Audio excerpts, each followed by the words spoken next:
అలాగే అకస్మాత్తుగా విపరీతమైనటువంటి రోగం ఏదైనా శరీరానికి ఏర్పడి భయం కలిగితే, హనుమానం జనాసు నోవాయుపుత్రో మహాబల అకస్మాతా గతోత్పాతం నాశయాసు నమోస్తుతే, ఆ శ్లోకం చెప్పాలి.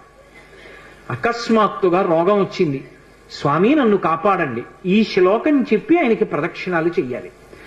హనుమ ప్రదక్షిణముల చేత విశేషమైనటువంటి తృప్తిని పొందుతారు. అటువంటి హనుమకి ప్రదక్షిణాలు చేస్తూ, ప్రదక్షిణం అంటే గబగబ గబగబ నడవకూడదు, అడుగుల చప్పుడు వినపడకుండా నడవాలి. అలా నడుస్తూ ప్రదక్షిణం చేసి ఈ 2 శ్లోకాల్ని అవసరాన్ని పట్టి అనుసంధానం చేయడం నేర్చుకుంటే ఆయన అనుగ్రహంతో రోగాన్ని నివారణ చెయ్యగలిగిన వైద్యుడు దొరుకుతాడు అని దాని అర్థం.